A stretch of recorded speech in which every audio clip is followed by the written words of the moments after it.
ஊட்டியில் இன்று காலையில் வந்து ஒரு கவ் கேச்சரில் வந்து ஒரு எருமை மாடு மாட்டிக்கிச்சு. ரெண்டு கால்களுமே உள்ளே மாட்டிட்டு தன் குட்டியோட மிகவும் போராடிட்டு இருந்துச்சு. இரவு முழுவதும் கடுமையான போராட்டம், வலி, கத்திட்டு இருந்துச்சு. இப்போ சாலையோரம் போனவங்க, அந்த சர்ச் பக்கத்தில் இருக்கவங்க எல்லாமே தகவல் சொல்கிறாங்க. நம்ம போய் பார்க்குறோம், பார்த்து வீரர்களுக்கு தகவல் கொடுக்குறோம்.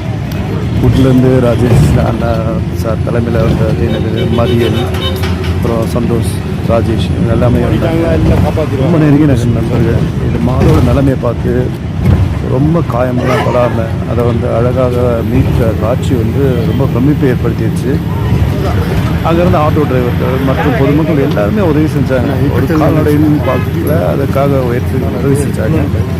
அந்த உதவி செய்யும்போது அந்த மிருகமும் அந்த எருமையும் தன்னை காப்பாற்றுவார்கள் என்று மிக தீவிரமாக நம்பியது. அதனால் அதை ஆசுவாசப்படுத்தி அது அவங்களோட குலதெய்வம், அவங்களோட தொடர் எருமை தேக்கிஷம்மன் அந்த பேர் சொன்னோன்னா அந்த எருமை கொஞ்சம் சாந்தமாச்சு. அப்போ அமைதியாக இருந்து அவங்க வந்து அதை கொம்பை பிடிச்சி ரொம்ப பலமான எருமை அதை வந்து காப்பாற்றுவாங்கன்னு தெரிஞ்ச உடனே அமைதியாக இருந்துச்சு. இதுக்கிடையில் அதோட குழந்தை வந்து ரொம்ப பரிதவிச்சுட்டு இருந்ததை பார்க்க முடிஞ்சிச்சு. அந்த எருமை கண்குட்டி வந்து அந்த தீயணைப்பு வீரர்கள்ட்ட என் தாயை காப்பாற்றுன்ட்டு தன் பரிவோடு வந்து நன்றியுணர்வோட நக்கி கால்களில் உரசி அது வந்து காப்பாற்ற சொல்லிச்சு. காப்பாற்றின அந்த குழந்தைய வந்து குழந்தையோட அருகுலர்கள் வந்து இறைவன் கேட்டா, இல்லாட்டி இயற்கை கேட்டுச்சு. அது மூலமாக நல்ல மனிதர்கள் இன்றைக்கி தீயணைப்பு வீரர்களில் வந்த மிக சிறந்த நண்பர்கள் அவர்களும், அப்புறமேட்டு அந்த ஆட்டோ ஸ்டாண்டு, அப்புறம் அந்த சர்ச்சில் வேலை செய்கிறாங்க எல்லாருமே சேர்ந்து அதை ரொம்ப அழகாக மீட் எடுத்தாங்க. மீட் எடுக்கும்போது மிகப்பெரிய போராட்டம்.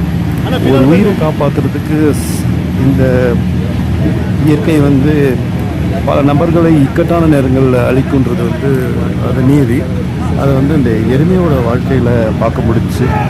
இது போன்ற நல்ல நிகழ்வுகளை வந்து இந்த உயிரை காப்பாற்ற உதவி செய்த நல்ல உள்ளங்களுக்கு அந்த எருமையும் அந்த எருமையோட கண்ணுக்குட்டியும் நன்றி சொல்லிட்டு போனாங்க. ரொம்ப நெகிழ்ச்சியாக இருந்துச்சு. இது போன்ற நிகழ்வுகளை வந்து அவங்களோட பார்க்குறதே இந்த இன்னும் மனிதன் வந்து மாறல, இயற்கை குணம் இருக்குது.